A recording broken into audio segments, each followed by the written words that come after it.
आइए जानते हैं मोह कैसे आता है। मोह कैसे उत्पन्न होता है। तो जैसे जैसे क्रोध बढ़ता है वैसे वैसे मोह भी बढ़ता है। क्रोध क्यों बढ़ता है? क्रोध बढ़ता है इसके लिए कि आपने किसी को चाहा, वह नहीं मिला। आपने धन चाहा, रास्ते में हजारों बाधाएं उत्पन्न हो गई। आपने किसी स्त्री को चाहा, रास्ते में हजारों बाधाएं उत्पन्न हो गई, तो क्रोध आया। क्रोध उन बाधाओं को मिटाने के लिए आता है। लेकिन क्रोध अगर बढ़ता चला जाए तो वह मोह में रूपांतरण हो जाता है। क्योंकि हम जिसे चाहते हैं उसको नहीं पा सकते, तो उसके प्रति मोह और गहरा हो जाता है। मिल जाए तो मोह कम हो जाता है, न मिले तो मोह और बढ़ जाता है। जो नहीं मिलता उसके प्रति मोह हो जाता है, जो मिलता है उसके प्रति मोह नहीं रह जाता। क्रोध मोह को जन्म दे जाता है। मोह का मतलब क्या है? मोह का मतलब है जिसे चाहा और वह नहीं मिल सका, इसके लिए क्रोध आया। नहीं मिल सका इसलिए मिलने की आकांक्षा और बढ़ जाएगी, मोह आया। नहीं मिल सका इसलिए पाने का और पागलपन आ जाएगा। नहीं मिल सका इसलिए मन और विक्षिप्त होता चला जाएगा और मांग करेगा।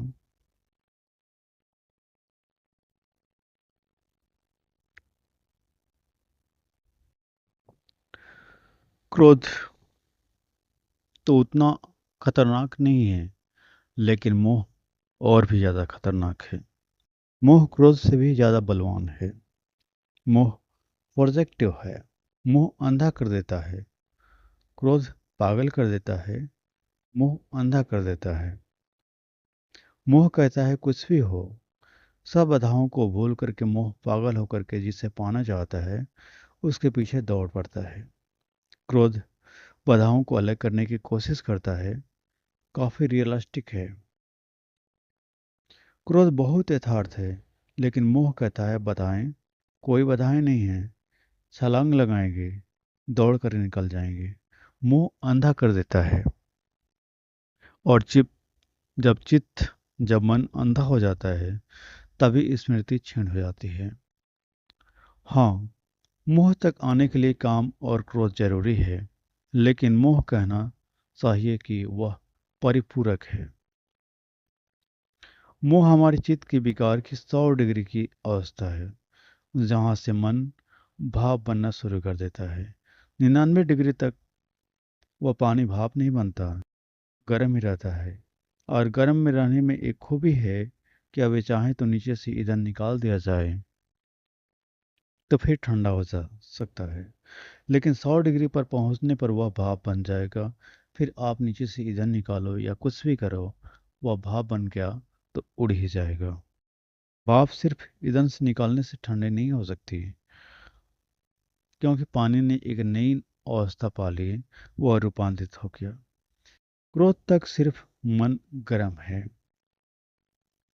लेकिन मोह पर आने पर वह भाप बन जाता है। नई अवस्था शुरू हो गई मन की।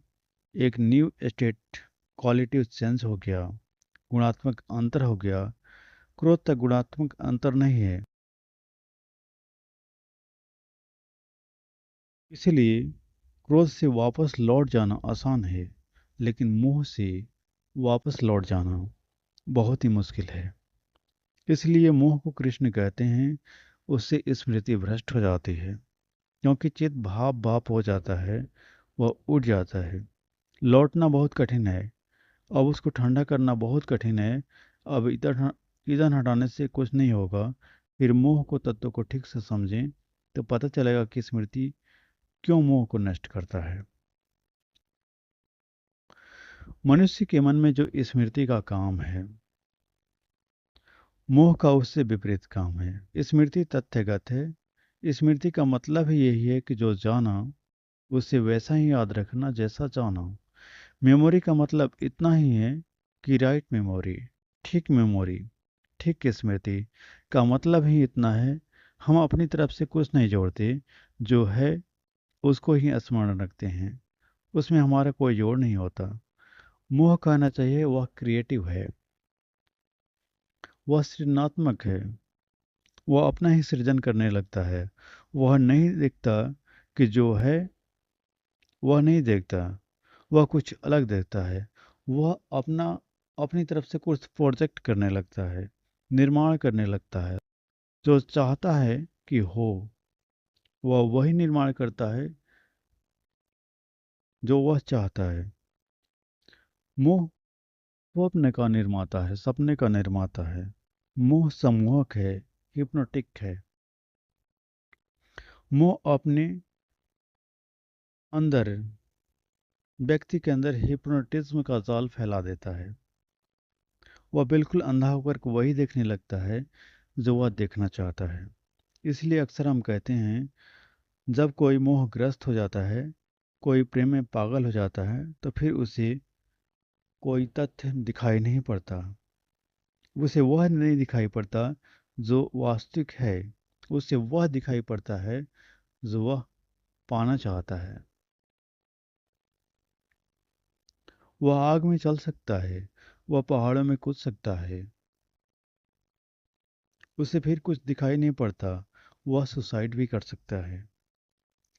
वह रियलिस्टिक इंसान नहीं रह जाता, वह काल्पनिक हो जाता है।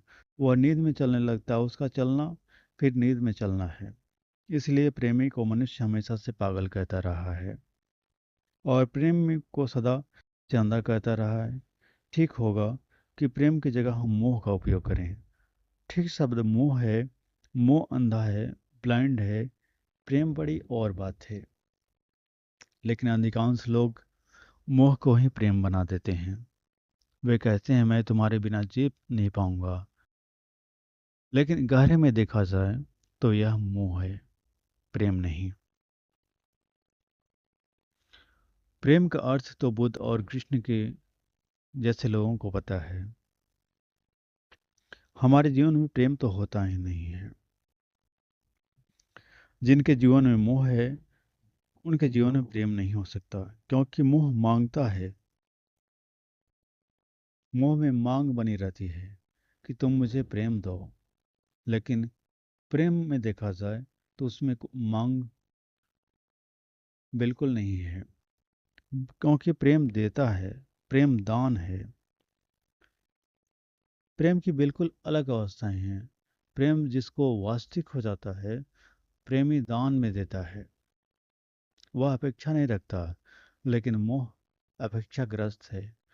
जहाँ मोह है, वहाँ अपेक्षाएं हैं।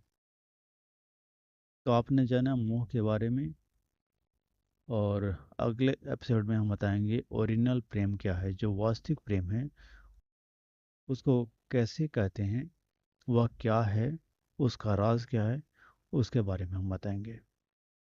Thank you. जय श्री कृष्ण।